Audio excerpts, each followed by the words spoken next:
abantu basenga ariko basengera ubusa kugeza kuri uyu munota. Uko mushyira imbere kwigisha amabwiriza n'amategeko y'Imana, mugasobanura ko imirimo itegetswe n'amategeko ari izajyana abantu mu ijuru, mukabishishikarira abantu benshi cyane bakabyumva bakibeshyamo ko ariho agakiza kari, Kristo ntasobanurwe neza nk'uko bikwiriye, ubukirisitu bwanyu mbabwire buteye isesemi. Abandi bantu ba kabiri bafite ikibazo gikomeye cyane basenga ariko nabo bagasengera ubusa, ni abantu bafata Mariya nyina wa Yesu bakamugira icyanzu kibageza ku Mana, uzi kugira ngo abantu bareme ikintu bagishyire mu bantu kiba gikwira isi yose irindagire, nkibera mu marozari, mu mashapure, mu bya Bikira Mariya, mu by'abatagatifu.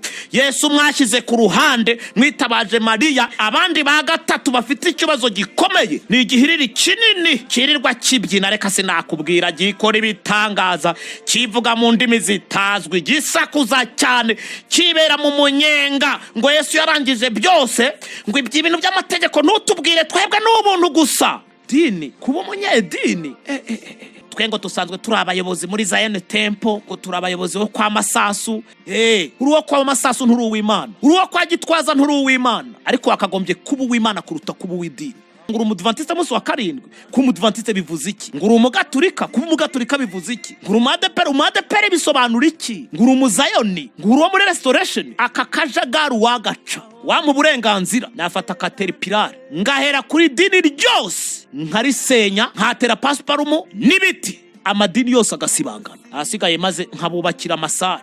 Noneho abantu bakajya gusenga, ukavuga ngo genda mu ADEPER ugahita ukatirwa imyaka 5 ugahita ufungwa. Wavuga ngo ni umudventiste munsi wa kane tukagushyira muri gereza ntuzavemo. Wavuga ngo ndi wo muri Zion ugahita ufungwa burundu y'umwihariko. Irinda amahame yaryo niko ritwara abantu, irinda amahame yaryo niko ritwara abantu. Bibiliya nimwe, abantu bayobewe uburyo bajya ku Mana kubera ubujiji buri mu madini. Ibintu birakabije muri iki gihe, tugombe twisubiraho kuko ibintu bira aho bituganisha si heza.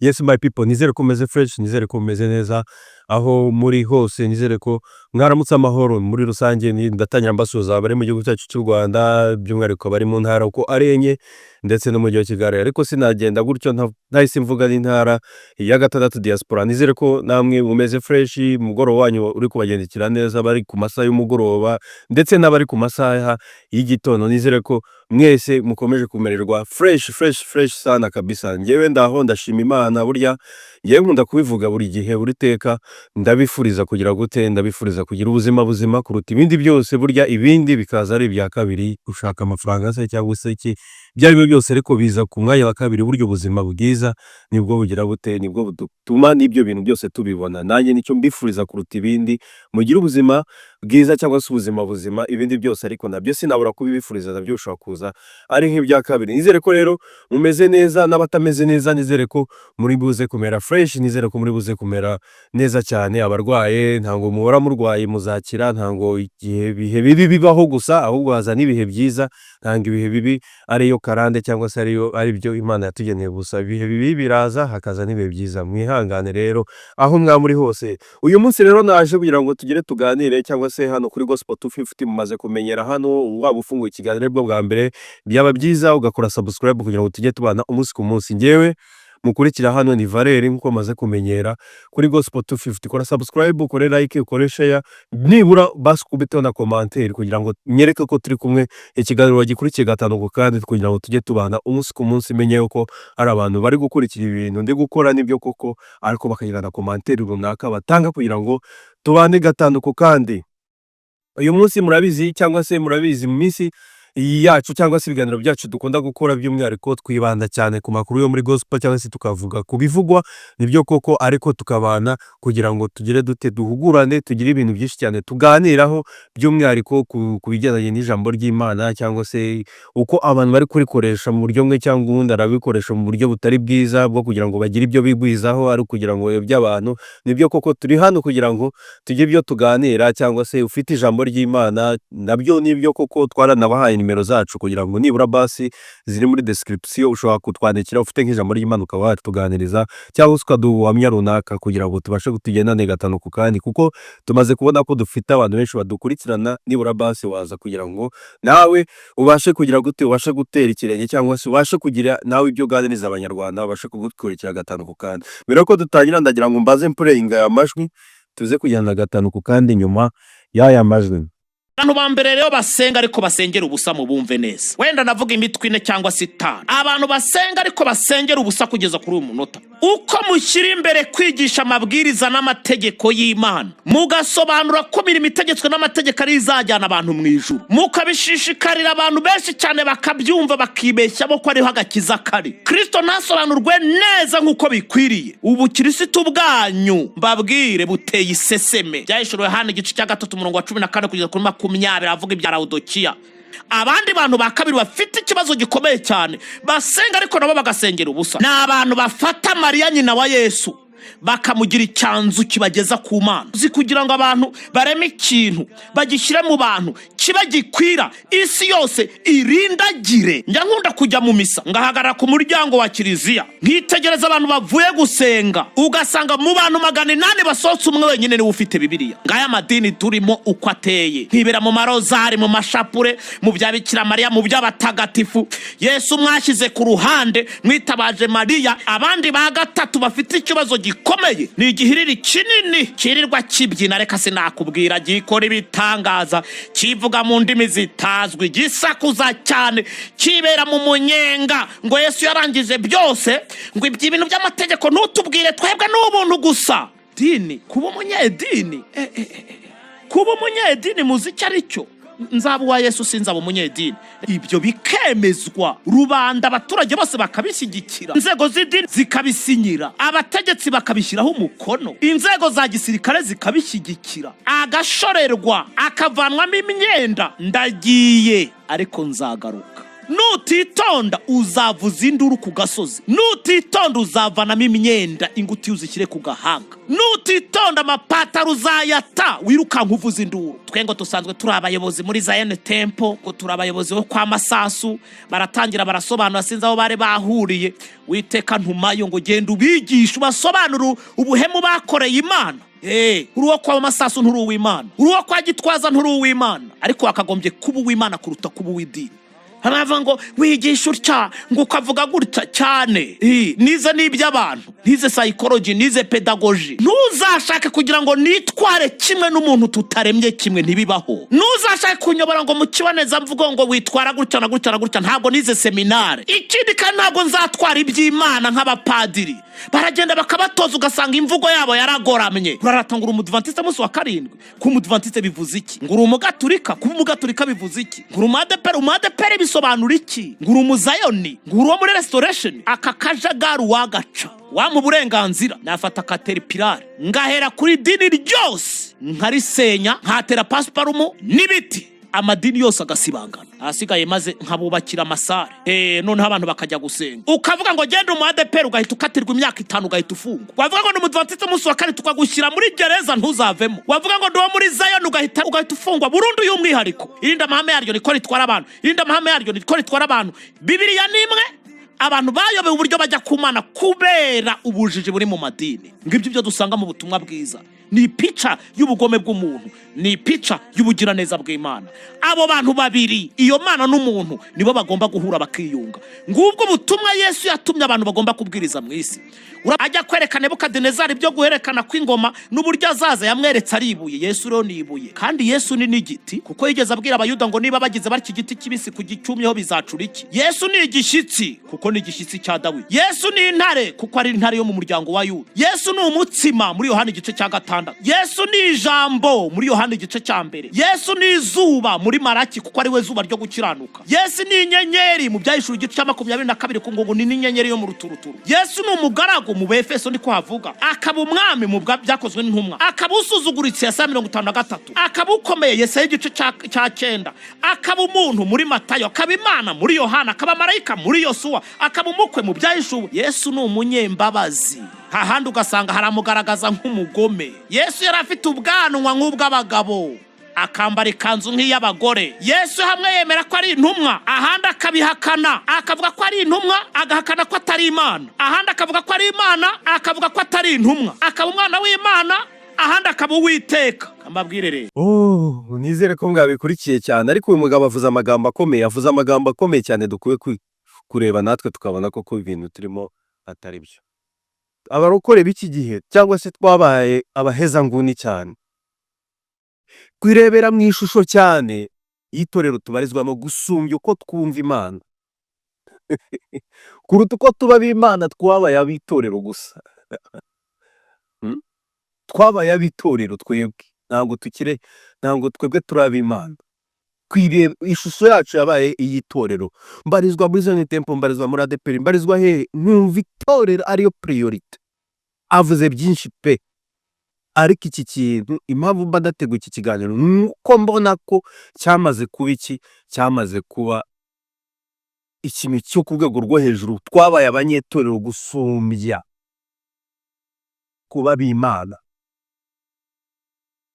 Abapasitoro bacu babaye nk'aho ari ibigirwamana byacu kuruta uko batuyobora ku nzira ijya ku Mana. Bo babaye nk'Imana zacu muri rusange. Reka mvuge uko, ntabwo bakitwa abapasitoro, ntabwo bakitwa abavugabutumwa.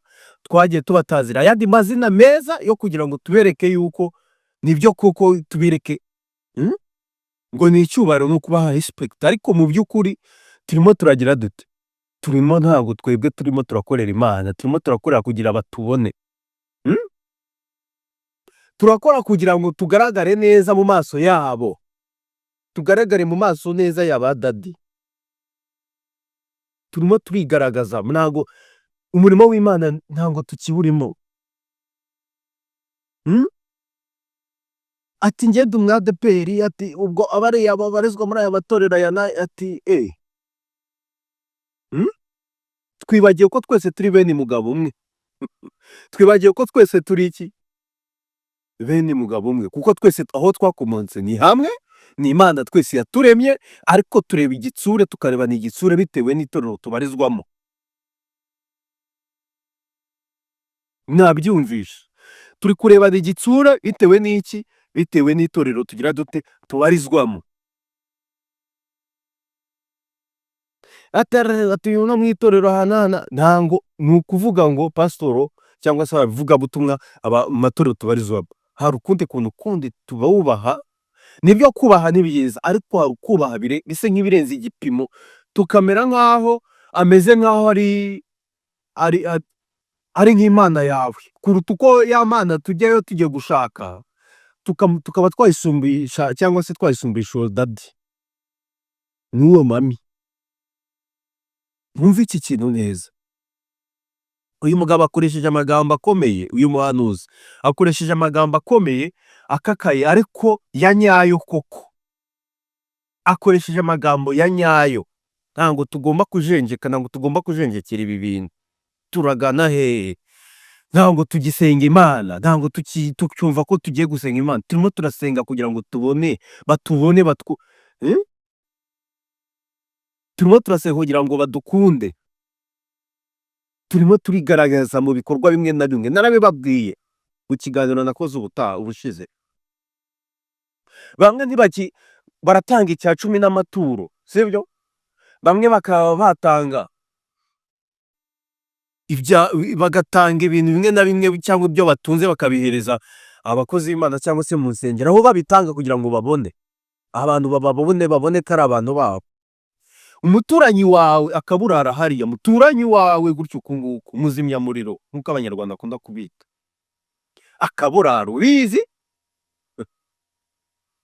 Akaburara ntacyo ufite na kimwe ushobora kugira gute kumuhereza, ariko ukirukanka mu itorero ukaza mu ba mbere bagira bate bigaragaza aho ngaho kuri aritari, kandi koko wagakuriye kugira gute guhera ku muntu iwawe, hara ku gipangu iwawe, hara muturanye.